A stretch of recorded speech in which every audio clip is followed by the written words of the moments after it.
One topic that I get asked about a lot is playing through chord changes on a jazz standard. A lot of my students are coming more from a rock background or a blues background. So when you take a solo in a blues or on a rock song, usually it's not a lot of different chords. There might just be three or four chords to deal with. They're often triads, major or minor triads. Maybe you'll see a seventh chord. In the blues, of course, you have a lot of seventh chords. Uh, you tend to stay in one key in rock and blues, whereas in jazz, if you're looking at a chart for a jazz song, you might see some chords that aren't in the key. Uh, you might see a lot of different chords, sometimes moving rapidly from chord to chord, sometimes not. You can see chords with some fancy names like E7 flat 9, or sometimes there'd be like a slash, which means there's a chord with a different bass note other than the root of the chord. And you might not be used to those things if you're coming from rock or blues. So with my students, and then here in this video, I want to talk about three approaches that I use, or three strategies that I use for playing through changes on a jazz standard type of tune. So for this lesson, I'm going to use the song All of Me. This was a song from 1931. Frank Sinatra recorded it. Billie Holiday recorded it. It was a pretty big song in the era. A lot of jazz people recorded it, performed it. And so knowing that, what I would recommend before you even really get into this lesson, like in a minute, I'm going to ask you to hit pause here. Get to know this song by listening to it. I've created a Spotify playlist with 9 versions of this song that I like, including the Frank Sinatra version and Billie Holiday, and some instrumental versions as well. Django Reinhardt, a great guitarist, Oscar Peterson, brilliant pianist. So get the song in your ear and maybe learn the words. For sure, hum along, even if you don't think of yourself as a singer. Hum along, sing along, get the song in your body, and then come back to these 3 strategies that I'm going to show you here, which have a little bit more to do with guitar mechanics and music theory and thinking about it. But first you need to hear it. So when I say I'm going to show you 3 strategies, really there's 4 strategies here. The first one is just close the real book, put your guitar down, and listen to the song. Now, I know that if you were on a gig or a jam session or whatever, and somebody says, "Hey, let's play this song," you might just have to play it. You can't ask everybody to hold their horses while you put your earbuds in and listen to 9 versions of this song. But if you're in your practice room and there's no real time pressure, then do that. This would be the time you'd want to push pause on this video and just get to know the song, listen to it, and then come back and we can explore these 3 strategies together. Did you listen? Was there one of the versions or 2 or 3 that stood out to you as like, wow, I like that. I want to go in that direction. If so, that's cool, because later on you can study them. The changes, the chord changes that they use on those versions might be slightly different than what we're going to look at here. I'm just taking a page right out of the real book, and so we're going to use those chord changes. In jazz, people tend to personalize tunes by changing the harmony around a little bit. I don't want to get into reharmonizing the song in this video. Maybe I'll make another video about that. But here we're just going to take it at face value, assuming you've got a real book. I'm using the 6th edition real book as a reference. So that's the chart I'm looking at. I've also got a backing track that I created in iReal Pro. And I went in and edited it so that it really matched the chords in the real book. Make sure if you're using iReal Pro that you do that so that you're not looking at a chart with chords that are slightly different than what you're hearing on your backing track, because that's going to be confusing. For example, when I opened up All of Me in iReal it labeled the first chord as C major 7, but in the real book it says C6, and I think most people would play this as C6. The reason that it's C6 and not C major 7 is that the melody is C on that first chord, and if you have C major 7 and the melody is C, that's confusing to people's ears. Like, is it a major 7 chord or is the melody C? Those two notes are going to be right next to each other. So if you make it C6, then that C melody note on top of the 6 is A, melody is C. That's going to be easier to hear than that for most folks' ears. There was a couple other things I changed, but basically those are things that I did so that the backing track matches the chart. Okay, so let's talk strategies. The first one is to look at the chords and make a little sort of voice leading way through the chords. I'm just going to play on these high 4 strings, almost thinking of the guitar like a ukulele here. Because for soloing, I'm mostly going to want to be on these strings anyway. It's not to say that I never get down low when I'm soloing, but we want to get above the band or the iReal Pro or whatever and have the guitar speak. So we want to be at least up here. We could also do it up here, but let's stay here. So this is C6, E7. I don't know if this is perfect voice leading, but it's close by. It's in proximity, and that's really what matters right now. So C6, E7. There's another one back here that you could grab, but this one really is right here under our fingers. A7 is right here. D minor 7 is like that. E7 we already did. A minor 7 is the same as C6. D7, I'm going to play this, though this is not bad. But let's really try to keep everything above the 5th fret if we can. So it's almost in this A minor pentatonic box that you probably know. That's really the zone that I'm trying to keep stuff in, just for proximity. And you'll see why that matters once I start improvising. So now we're at letter B, C6, E7, A7, D minor 7. F6 is really like a D minor 7, although in this iteration of D minor 7, I'm not actually playing a D. So, the D is down here, but we're not playing it. We could have used this as D minor 7, so we actually get all 4 notes. And that would also work. So that's D minor 7. It's also F6, same group of notes, and then F minor 6, and then C major 7, and then E minor 7 flat 5 with a B flat bass note. And since we're not concerning ourselves here with bass notes, you could put it up here, and then A7. So that's D minor 7. Again, you could use this, D minor 7, which might be nice because the melody there is C, so we've got that on top. And then G7, C6, E flat diminished 7th, D minor 7, G7. Now, if you don't know all of these chords, go back and watch and do it again.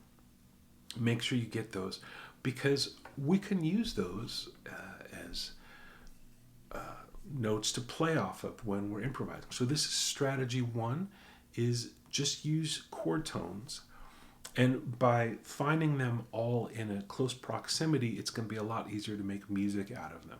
If we were chasing that stuff all up and down the fretboard, it's really hard to make music that way. So that's why I wanted to find stuff that was all in one zone. So let's see what happens.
So I mostly was just playing off of the chord tones, those forms that I showed you a minute ago.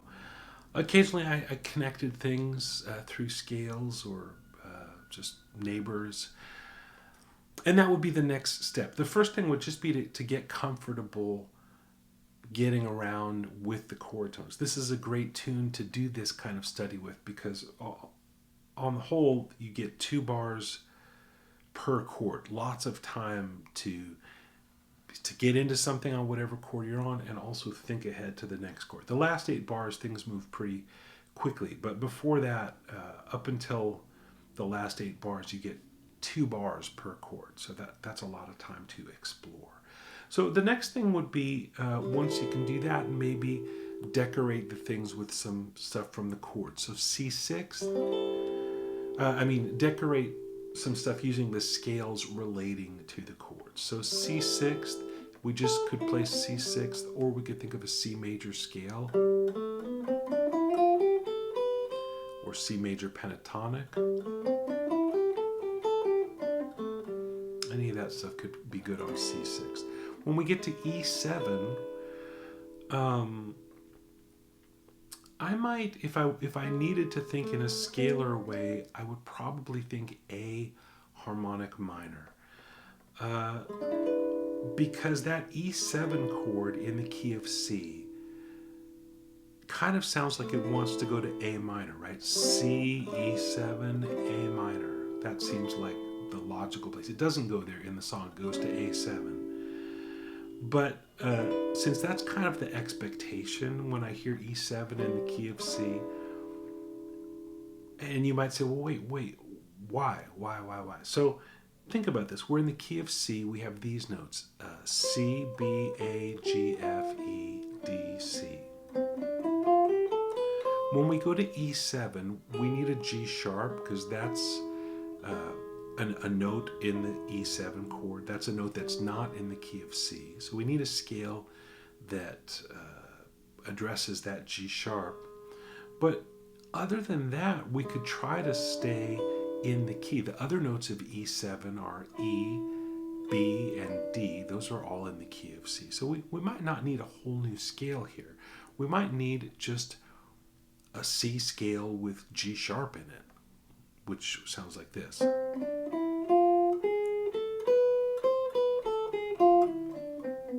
Which turns out to be A harmonic minor. So whether you think of it as A harmonic minor or a C scale with the G note sharped, either way, I think that's going to be nice on that chord. And then when we get to that A7, we're going to use a similar approach. We're going to think of D harmonic minor because that A7 is going to D minor. Your ear is going to hear, even though D minor is in the key of C, I think by this point in the song with these changing chords, that D minor is going to sound like its own key. And because of that, I think D harmonic minor nicely sets it up as its own key. So that's got B flat and C sharp on the A7. Because those notes, C sharp and B flat, are in D harmonic minor. So that's going to give us the third. C sharp is the third of A7. B flat is the flat 9. Even though the chart doesn't say A7 flat 9, I think your ear will be okay with that once we get to the D minor. That seems like a very logical choice. E7, same as before. Harmonic minor. A minor, we could stay in the harmonic minor. D7, we can use D mixolydian. D minor 7, G7, all that is just really part of the C scale. Next 8 bars are same as the first 8, so let's jump to the F6. That's F6, I would probably use F Lydian because we're in the key of C, but we don't need to lean on that B note. We can really just play. That B could just be something we pass on. We don't need to lean into it. F minor sixth is, I think that would be a case where I would use C major scale with an A flat in it. Not the G sharp that we had in A harmonic minor, but A flat. So that's this.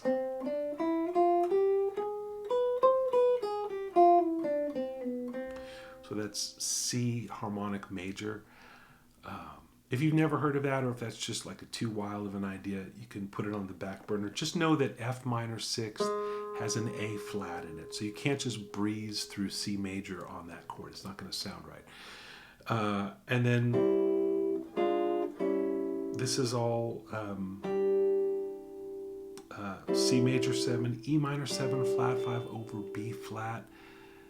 I would think of that as probably C mixolydian. And then to A7, D minor 7, G7, C. I just think of all that in the key of C. Now, I'm not going to play all the scales over all of this. I don't want to play in a scalar way. I'm just saying that if you want to embellish the chordal idea and you're just wondering what other notes are accessible, I would pull from those scales, not to run up and down them, but maybe I'll just play a little bit here and you can see what I mean. 3, 4.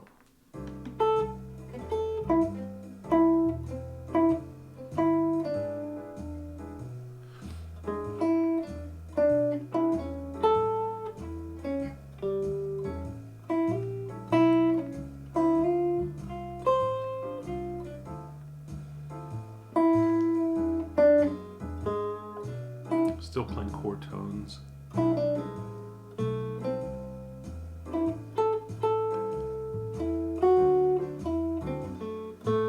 the last 16 bars, I'll switch and start using scale stuff. So 16 bars, chords. Now I'm going to fill in with some scales.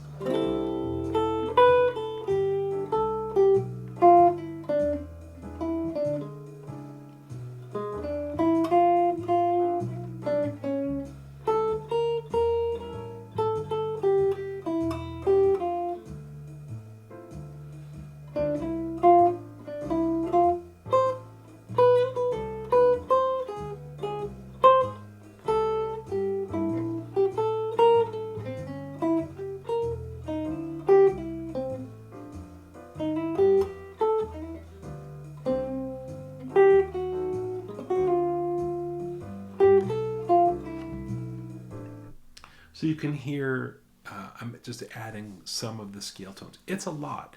That's a big leap to go from just chord tones to then dealing with all that scale stuff. So do what you can. Remember, you don't have to play all the notes in the scale. This is not a quiz. You're not doing your juries for music school or whatever. Play what you can. Don't play. Don't scramble to show off that. Yeah, I know that. I know it's A harmonic minor. That's not how music works. Don't do that. That's not going to get you where you want to go.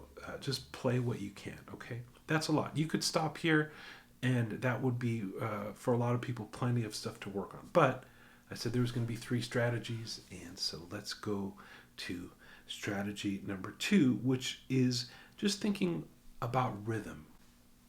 I did a video not too long ago about phrasing where I talked about using a preset rhythm and trying to play for a while in that rhythm. So let's do this.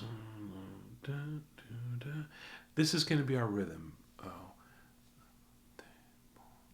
It's going to be rest, rest, 3, 4, and 2, 3, 4. Rest, 2, 3, 4, and 2, 3, 4. Rest, rest, 3, 4, and I'm going to just play on that using all of the stuff that we just talked about, or using whatever you can. You could just do this even with one note. Let me try that, and so you get the hang of what the rhythm is, and then I'll expand. 2, 3, 4, 1, 2, 3, 4, and rest. 3, 4, and 2, 3, 4, and 3, use 2 notes.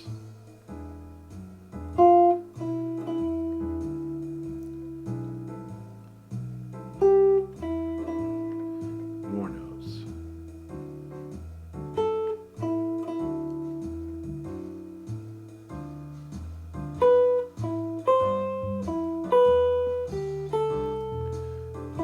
Now I'm going to get a little more stretchy with it.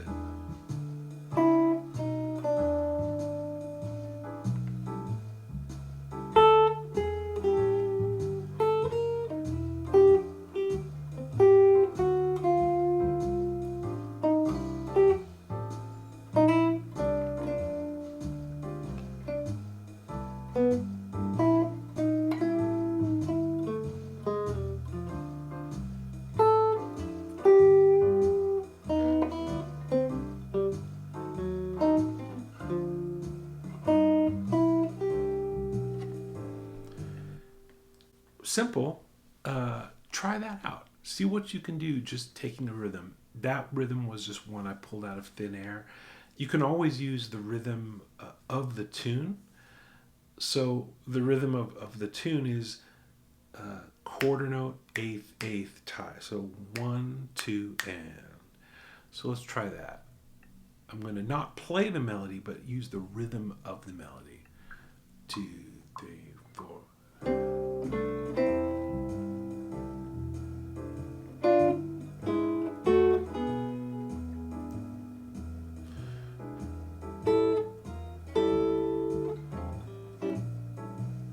And here it's half notes.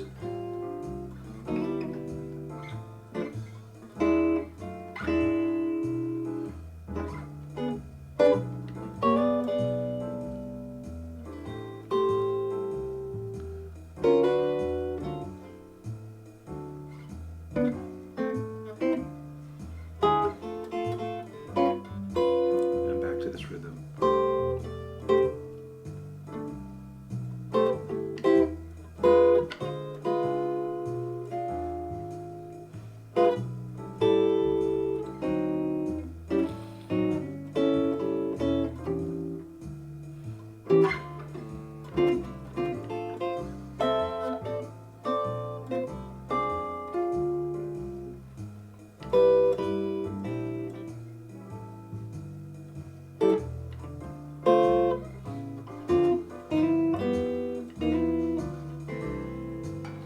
So, didn't follow the rhythm of the tune exactly, but somebody listening who knows the tune consciously or subconsciously is going to pick up on the fact that we're using the rhythm of the tune, so it helps us stay in the tune rather than just thinking about scales or arpeggios or whatever. I like this approach a lot. I think it's one that as time goes on I tend to use more and more. I don't use scales and arpeggios as much, but you can. I mean, that's a thing a lot of people do, and it's useful. But I'm these days trying to think, what can I pull from the tune, melodically, rhythmically, and not being so super focused just on the given chords. So that's strategy number 2, rhythm. Strategy number 3 is to play off of the melody. Take the melody, add things to it, reduce it. So let me just, without talking too much, let me just show you what I mean.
hopefully you could, if you know the melody, you could hear what I was doing, or if you look at the chart, you could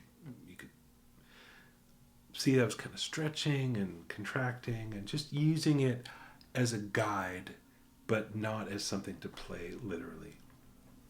You could even zoom out and notice there's a really interesting shape to this melody. If you just look at the first note of every 2 bars, it's this descending line. So it's C on the C chord, B on the E chord, A on the A chord, and then on the D chord it goes G, F, and then E on the E7 down to D, and then it jumps up to D on the A minor, C, B on the D7 down to A, and then we have to climb up on the G chord. We play B because we've got to get back to C where we started. So this is a really neat thing that you could play with. So you could just think about that descending line and play off of that. So that could go like this. 2, 3.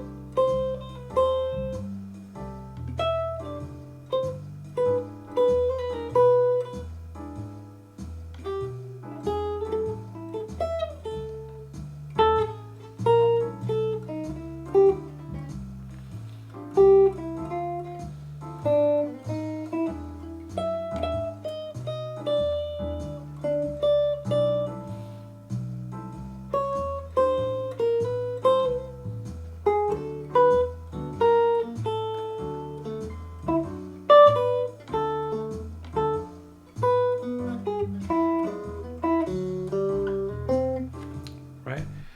So that could be a strategy within that strategy is not even thinking about all of the notes, but just kind of zoom out and look at the shape. It's interesting, a lot of tunes have some kind of shape that you might not notice if you zoom in too much. The last 8 bars.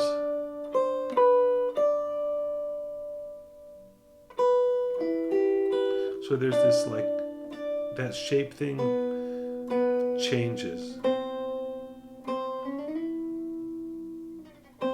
So you could just think about on the F6, F minor 6, C major, A7, D minor, G7. You could use those. So these are the strategies that I want you to try out. Play off of the chords. Start by finding places you can get at the chords all in one area on the guitar. Then kind of strategy 1, that's strategy 1A. 1B would be to fill some stuff in using scales that are related. Strategy 2 is just think about rhythm. It could be some rhythm that you just like, or that you pull out of thin air or borrow from somewhere, or use the rhythm of the tune. Third strategy is to take the melody, but don't play it literally, personalize it. Be sneaky, but use it as a guide. And then again, sort of that's 3A. 3B could just be zoom out and look at the shape of it and see what you can do there. Then I would go back and listen to that playlist again once you've actually spent some time with your guitar and the backing track. Go back and maybe you'll notice some things that you didn't notice before. And then next steps, if you want some next steps, would be to do this in some other keys. If you've got iReal Pro, you could try, we're doing it in C because that's where it is in the real book. You could play it in as many other keys as you're into. You could try it at different tempos. You could even try to do it in 3/4 or do it as a bossa nova or different kind of groove. Get familiar with it in as many different ways as you can, so that if somebody wants to play this tune at a jam session or on a gig, you really know it. You're not just tied to this, one page in the real book, because the information is there and it's also not there. So let me know if you have questions. I bet you will. And if you like this video, if you like breakdowns of jazz standards, let me know. and I'll do some more of these.